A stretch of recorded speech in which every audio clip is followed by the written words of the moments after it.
नमस्कार। कैथल खबर से मैं विक्रम यादव। प्रधानमंत्री सम्मान निधि योजना के तहत कैथल जिले के हजारों किसान अपात्र पाए गए हैं। यानी प्रधानमंत्री नरेंद्र मोदी द्वारा जो 2-2 हज़ार रुपए यानी साल में 6 हज़ार रुपए भेजे जाते हैं, उसकी कुछ किसान जो अपात्र पाए गए हैं, यानी वैसे लाभ ले रहे थे लेकिन वो उस स्कीम के अंदर नहीं थे। लेकिन अब कृषि विभाग ने उन पर जो करोड़ों रुपए की रिकवरी है उनके उसके लिए शिकंजा कस दिया है। तो पूरी जानकारी के लिए हमारे साथ डीडीए डॉक्टर करमचंद मौजूद हैं। उनसे जानेंगे कि कितने किसान अपात्र हैं और किस तरह से कृषि विभाग यहां तक पहुंचा है और कितने करोड़ रुपए की रिकवरी उन किसानों से की जाएगी। तो तमाम जानकारी के लिए डीडीए डॉक्टर करमचंद से बातचीत कर लेते हैं। जी सर, नमस्कार जी। हाँ, देखिए, ये जो पीएम किसान सम्मान निधि योजना है, ये दिसंबर 2018 में शुरू हुई थी और तब जितने भी पात्र किसान थे जिन्होंने अप्लाई किया था पोर्टल पे, उनको ये जो सहायता राशि एक पीएम किसान सम्मान निधि के रूप में लगातार दी जा रही थी। इसके दौरान आज तक लगभग 4 साल हो गए। तो 4 साल में कुछ लोग नौकरी पेशा में आए हैं, नए जुड़े हैं, कई लोगों की सरकारी नौकरियां कई लोगों ने ज्वाइन की है और कुछ लोगों ने अपने बच्चों को बाहर भेजा है, उन्होंने इनकम टैक्स रिटर्न फाइल किया है, उसमें टैक्स भी पे किया है। दूसरा, कुछ लोग विभिन्न संवैधानिक पदों पर गए हैं, वो एक अपात्र की कैटेगरी में आते हैं और इन जितने भी ये टोटल किसान हैं जिला कैथल में 7,841 हैं। तो इनको हमने बिल्कुल एक सूची बना ली है इनकी, और ये किसान स्वयं अपने आप सामने आ रहे हैं। जो लोग नौकरी लग चुके हैं वो स्वयं आ रहे हैं कि जी अब हम नौकरी लग गए, हमें ये पेंशन नहीं चाहिए, क्योंकि ये पेंशन के अकॉर्डिंग जो उनकी कंडीशंस होती है वो फॉलो अब नहीं करते, तो वो स्वयं भी इसको सरेंडर कर रहे हैं। और फिर हम देख रहे हैं कि किस डेट से उन्होंने नौकरी ज्वाइन की है, उससे पहले वो पात्र थे, अब वो अपात्र हैं। तो अगर एक किस्त उनके अकाउंट में आई हो तो वापिस वो स्वयं सरकार को रिफंड कर रहे हैं। तो सर, कृषि विभाग को आपको कैसे जानकारी मिली, किस तरह से इन किसानों तक पहुंचा गया? 7,841 संख्या काफ़ी है। ये देखिए, इसमें हमने 2 प्रोसेस स्टार्ट किए थे कि जो भी पात्र किसान है वो अपना ई-केवाईसी कराए, अपडेट कराए उस पर अपने पोर्टल पे, और लैंड रिकॉर्ड भी चढ़वाए।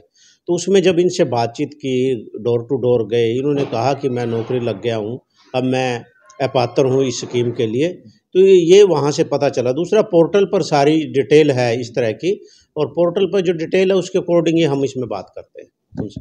तो सर, कितने करोड़ की रिकवरी है अब वो की जाएगी और कब तक?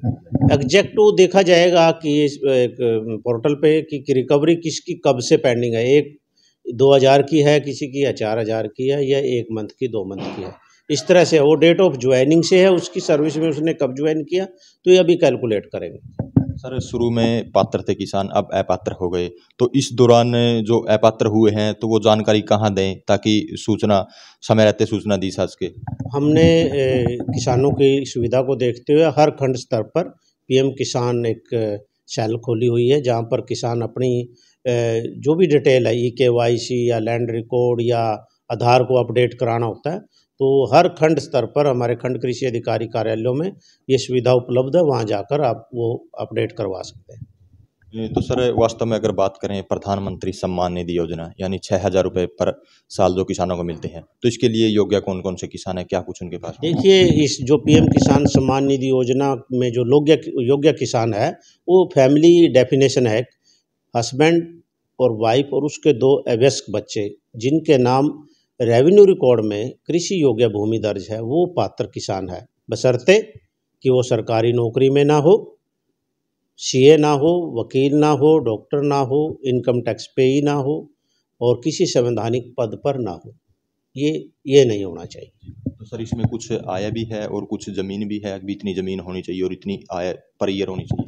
नहीं, ऐसी कोई क्राइटेरिया नहीं है। ज़मीन कितनी होनी चाहिए, उसकी आय कितनी होनी चाहिए, लेकिन आय का ये है कि वो इनकम टैक्स पे ही नहीं होना चाहिए।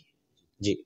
तो सर, अंत में किसानों के लिए क्या आपकी तरफ से मैसेज रहेगा? अब मैं सभी किसानों से अनुरोध करता हूँ आपके माध्यम से कि वो सभी जो पात्र किसान हैं वो उनकी ई-केवाईसी ज़रूर करवा लें और अपना लैंड रिकॉर्ड ज़रूर चढ़ा लें, ताकि जो आगामी किस्त आएगी उसमें उनको कोई असुविधा ना हो।